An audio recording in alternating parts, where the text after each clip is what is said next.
नमस्कार साथियों, स्वागत है आप सभी का वाईफाई स्टडी 2.0 पर। मैं हूं अंकित अवस्थी, आप है मेरे साथ में आज के एक महत्वपूर्ण घटनाक्रम पर जिक्र करने के लिए। घटना यह है कि भारत के प्रधानमंत्री नरेंद्र मोदी जी को भारतीय सेना की ड्रेस पहनने पर उत्तर प्रदेश की एक डिस्ट्रिक्ट कोर्ट के द्वारा नोटिस भेजा गया है। असल में प्रधानमंत्री जी के कार्यालय यानी दैट इज पीएमओ को एक नोटिस भेजा गया है और उसमें यह कहा गया है कि प्रधानमंत्री जी के द्वारा जो सेना की ड्रेस पहनी गई है ये इंडियन पीनल कोड के सेक्शन 140 का उल्लंघन है। आज के सेशन में आप ये समझने वाले हैं कि पूरी घटना क्या है, कब की ये घटना है, क्या हुआ, कैसे हुआ और क्यों अल्टीमेटली प्रधानमंत्री जी को इसके तहत नोटिस भेजा गया है। अगर इस नोटिस को भारतीय दंड संहिता के अनुरूप भेजा गया है तो क्या इस वजह से सजा हो सकती है, सजा का प्रावधान क्या है, और जो बहुत बड़ी जानकारी हम सबको यहां से मालूम होनी चाहिए और वो ये है कि भारतीय सेना की यूनिफॉर्म को पहनना या फिर किसी अन्य सेना की या किसी अन्य फोर्सेस की ड्रेस को पहनना दंडनीय हो सकता है। क्योंकि बहुत बड़ी बात यह है क्योंकि आप में से, हम में से बहुत से लोग ऐसे हैं जो कि भारतीय सेना के प्रति सम्मान व्यक्त करते समय भी अपनी ड्रेसेस को मार्केट से परचेज करके ले आते हैं। तो आप किस प्रकार से इस चीज का उल्लंघन करते हैं, क्या है भारतीय कानून में प्रावधान, आइए विस्तार से जानते हैं।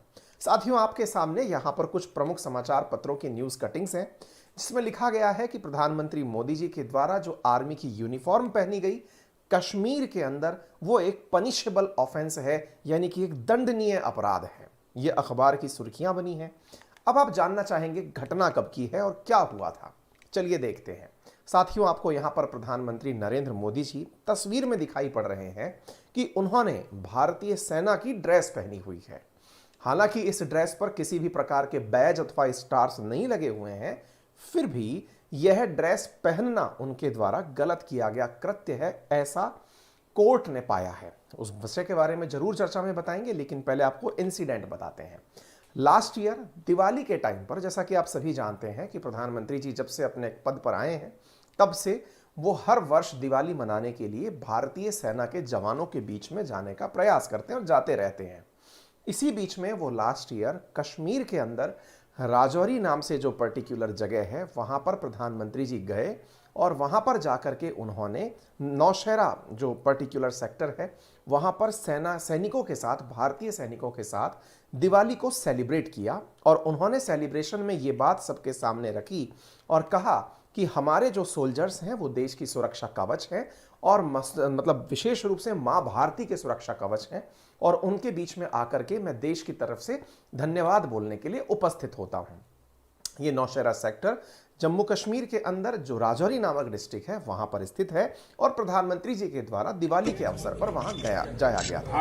आप यहाँ पर तस्वीर वीडियो फॉर्मेट में भी चलता हुआ देख रहे हैं जिसमें प्रधानमंत्री जी के द्वारा ड्रेस पहनी हुई है। ड्रेस के साथ साथ आप ये भी देख सकते हैं कि इन्होंने वैसा ही अपर ड्रेस पहना हुआ है जैसे अन्य सैन्य अधिकारियों अथवा सैनिकों के द्वारा पहना गया है। आप यहाँ पर देख सकते हैं कि ये इस इवेंट में इस ड्रेस के कारण यह ड्रेस आर्मी अधिकारियों से मिलती जुलती है, लेकिन डिफरेंस ये है ना तो इनके कंधे पर कोई स्टार लगा है ना ही इनके सिर पर कोई बैज लगा है। ये केवल यूनिफॉर्म पहने हैं, अर्थात यह ड्रेस इनके द्वारा ऐसे सेरेमोनियल ड्रेस पहने हैं।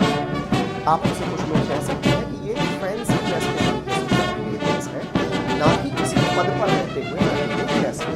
आप पूछेंगे पद से अर्थ क्या होता है?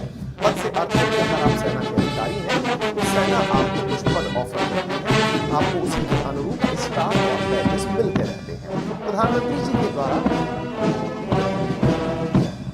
वीडियो में बफर आ रहा है।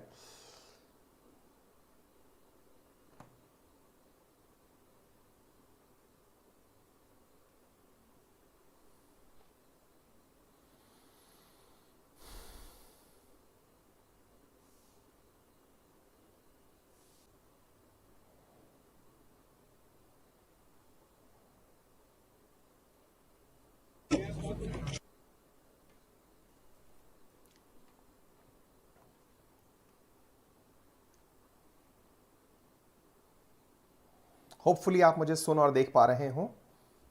लाइव सेशन के दौरान इंटरनेट की शायद कोई ना कोई स्पीड में प्रॉब्लम रही हो, इसलिए आपको ये असुविधा हुई।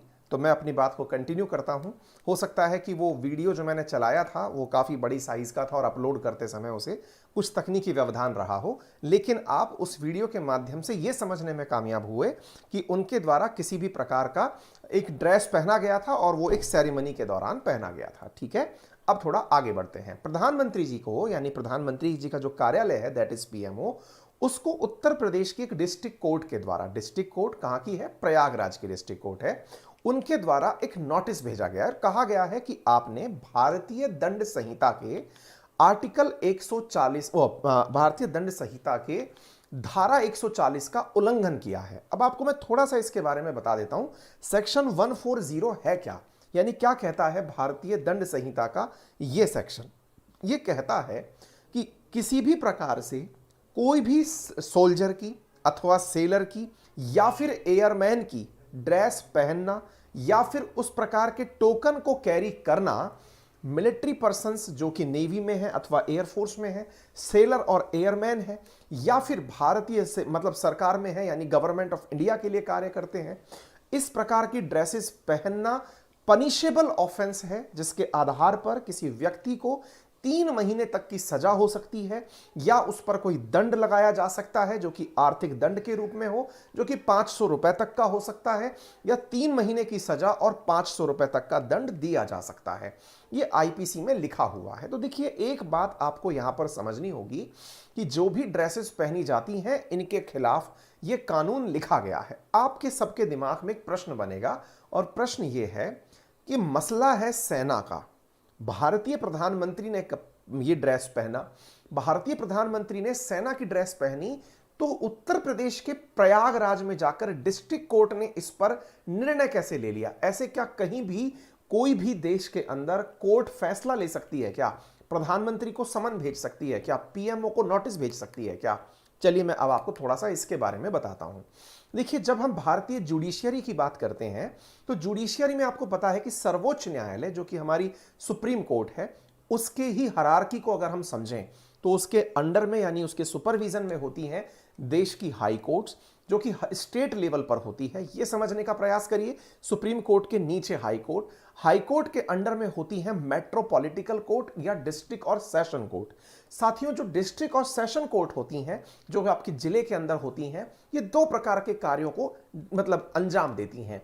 या तो ये सिविल मसले हो जैसे प्रॉपर्टी से संबंधित हुए या फिर किसी भी टैक्स से संबंधित हुए, या फिर क्रिमिनल जिसमें कि किसी व्यक्ति के द्वारा मतलब ऐसा कहा जिसको फौजदारी आप कहते हैं, उस प्रकार के कोर्सेज हुए।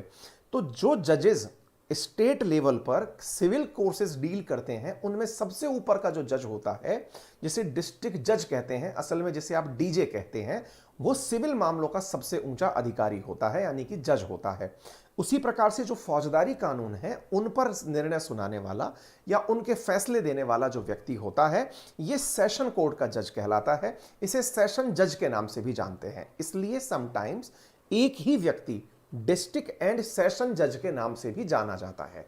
अर्थात एक ही जज डिस्ट्रिक्ट लेवल पर अगर वो सिविल के मामले सुन रहा है तो डिस्ट्रिक्ट जज कहलाया, और यदि वो क्रिमिनल मामले सुन रहा है तो सेशन जज कहलाया। ये जिले का सबसे ऊंचा जिला न्यायाधीश होता है। आप इस प्रकार से समझने का प्रयास करें। इन्हीं के हायरार्की में यानी इन्हीं के सबऑर्डिनेशन में सीनियर सिविल जज, इसी प्रकार से प्रिंसिपल जूनियर सिविल जज, ये हायरार्की जो है वो अंडर की तरफ नीचे की तरफ उतरती हुई आती है। अगर हम आपसे इसी प्रकार से अगर क्रिमिनल केसेस में बात करें तो क्रिमिनल केसेस में जो बिगिनर लेवल है वो जुडिशियल मजिस्ट्रेट 2nd क्लास से शुरू होता है। उसके ऊपर होता है चीफ जुडिशियल मजिस्ट्रेट। यह घटना चीफ जुडिशियल मजिस्ट्रेट से क्यों कही जोड़ी जा रही है, अब मैं आपको वो बताता हूं। देखिए, प्रयागराज में सबसे पहले ये जो मामला है ये चीफ जुडिशियल मजिस्ट्रेट के ही पास में भेजा गया था। एक व्यक्ति है जिनके द्वारा केस दायर किया गया चीफ जुडिशियल मजिस्ट्रेट के पास, लेकिन चीफ जुडिशियल मजिस्ट्रेट ने इस केस की सुनवाई करने से इनकार कर दिया। उन्होंने कहा कि ये मेरे दायरे में नहीं आता। ये कहते हुए जब इनकार किया तो यह मामला यहां से निकाल करके डीजे की कोर्ट में ले जाया गया, और डीजे की कोर्ट में भारतीय जो मतलब क्रिमिनल, जिसको आप सीआरपीसी कहते हैं, क्रिमिनल दंड संहिता सीआरपीसी जो है, इस क्रिमिनल दंड संहिता या सीआरपीसी के एक पर्टिकुलर सेक्शन का उपयोग करते हुए डीजे से कहा गया कि आप किसी भी मसले पर जांच कर सकते हैं। तो ये क्या है मसला? अब आइए मैं एक बार के लिए आपको ये सेक्शन पढ़ाता हूं, ध्यान से सुनिए। जो एप्लीकेंट हैं जिन्होंने इस केस को दर्ज किया है, जिसका नाम है राकेश नाथ पांडे, इन्होंने सबसे पहली जो अपनी केस है ये लास्ट ईयर दिसंबर में दर्ज करवाया था chief judicial magistrate Harendra Nath ji की कोर्ट में, जिन्होंने ये कहते हुए इनकार कर दिया कि ये उनके जुरिडिक्शन में नहीं आता है इस मामले के ऊपर किसी भी प्रकार का मतलब न्याय सुनाना या फिर इस पर सुनवाई करना।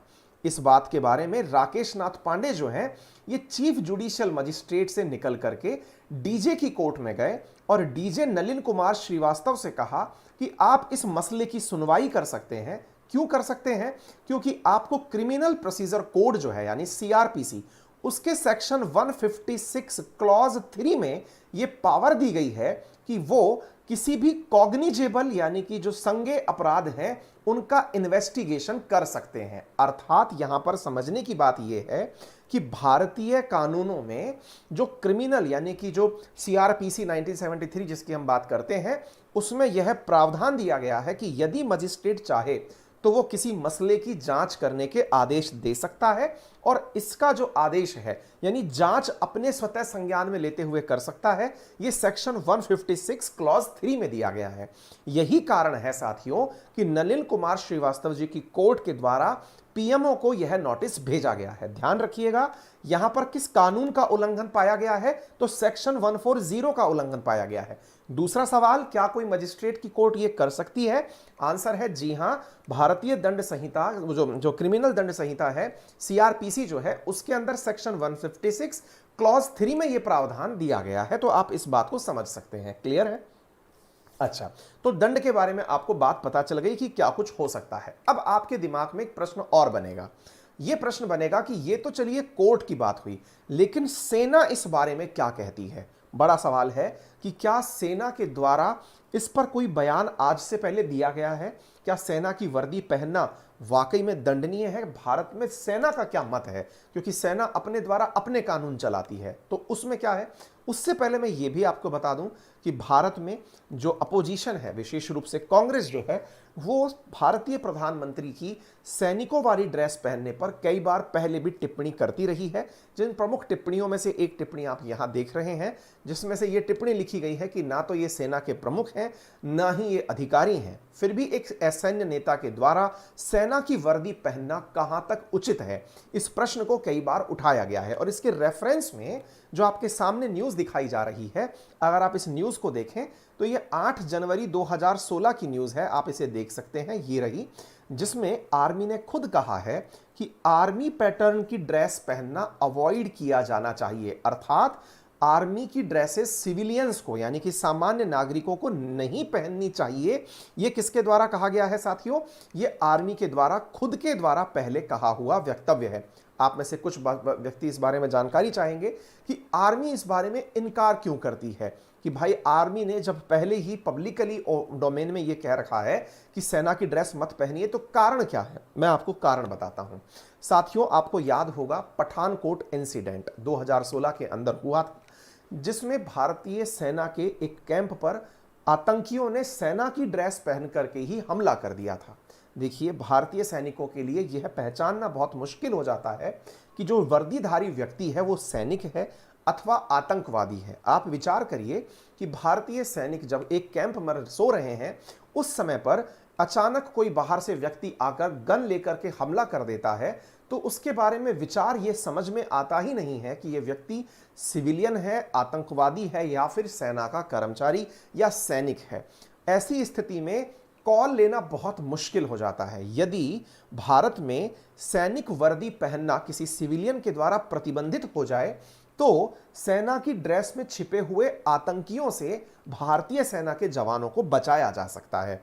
यही कारण है कि भारतीय सेना समय समय पर यह कहती रही है कि जो ओपन मार्केट में सेना की ड्रेस बिकती है, सेना की ड्रेस हम में से बहुत से लोग इसलिए पहनना पसंद करते हैं क्योंकि हम सेना के प्रति अपनी आस्था व्यक्त करते हैं। हमें लगता है कि हम भी वो प्राउड, उस वर्दी का प्राउड फील कर सकें। आप में से बहुत से लोगों ने देखा होगा कि कुछ लोग अपने परिवारजनों के ड्रेसेस पहन के घूमते हैं। जैसे किसी पिता का पुत्र जब सेना में होता है तो उन्हें बड़ा गर्व होता है कि उन्हें सर्दी की जो जैकेट मिली है एक बार वो भी उसे पहन कर देखें।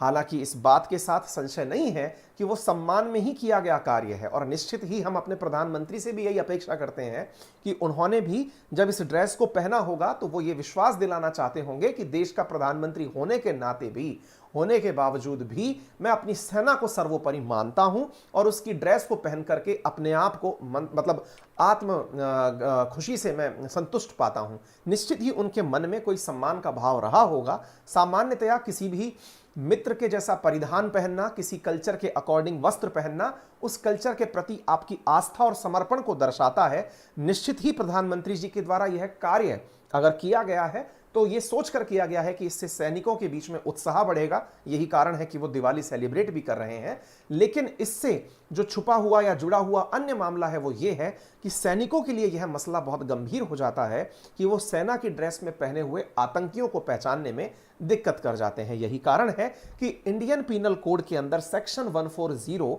इस कार्य को एक कॉग्निजेबल ऑफेंस मानता है और इस पर 3 महीने का सजा का प्रावधान है। हालांकि इस मामले की सुनवाई फर्दर मार्च में होगी। इसके लिए प्रधानमंत्री कार्यालय को नोटिस भी भेजा जा चुका है। जो भी आगे होगा वो हम आपको अपडेट करेंगे। लेकिन इसके नाते आपको एक महत्वपूर्ण जानकारी मिली। अगर आपको यह जानकारी संतोषप्रद लगती है तो वीडियो को अपने सभी साथियों से जरूर शेयर करें। चैनल पर नए हैं तो सब्सक्राइब करें, और अगर आपको यह जानकारी पसंद आई हो तो लाइक करना ना भूलें। फिलहाल के लिए इतना ही। यदि आप चाहते हैं अनअकैडमी पर जुड़कर हमसे पढ़ना तो मेरा रेफरल कोड है अंकित10, जिसका यूज करके आप अनअकैडमी पर 10% डिस्काउंट प्राप्त कर सकते हैं सभी प्रकार के सब्सक्रिप्शंस पर, फिर चाहे वो आप यूपीएससी हो, एसएससी हो, बैंकिंग हो। मैं फिलहाल के लिए बताना चाहूंगा अपने सभी साथियों को कि आप मेरा रेफरल कोड अंकित10 यूज करके अनअकैडमी पर यूपीएससी के सब्सक्रिप्शंस जो 18 महीने के चल रहे हैं उन्हें मात्र 63,000 में प्राप्त कर सकते हैं। 10% डिस्काउंट अंकित10 रेफरल कोड लगा करके भी आप प्राप्त कर सकते हैं। इस रविवार 6 फरवरी को सुबह 11 बजे आपका एक कॉम्बैट होने वाला है, जिसमें जरूर पार्टिसिपेट करें। ज्ञान का कॉम्बैट है। 60 मिनट में 56 सवाल पूछे जाते हैं। विनर्स के बीच में 4 करोड़ रुपए तक की स्कॉलरशिप डिस्ट्रीब्यूट की जाती है। अनअकैडमी पर आइकॉनिक सब्सक्रिप्शन भी अवेलेबल है, जिसमें पढ़ने वाले विद्यार्थियों को प्रॉपर मेंटरशिप उपलब्ध करवाया जाता है। यदि आप में से कोई भी विद्यार्थी हमारे साथ पढ़ना चाहता है और उसके पास फीस की प्रॉब्लम है तो वो लोन फैसिलिटीज का भी उपयोग ले सकता है। फिलहाल के लिए इतना ही। अपना ख्याल रखें, बड़ों का सम्मान करें, छोटों को प्यार दें, अपना व्यक्तित्व इस प्रकार से विकसित करें कि महिलाएं आपके साथ सुरक्षित महसूस करें। धन्यवाद।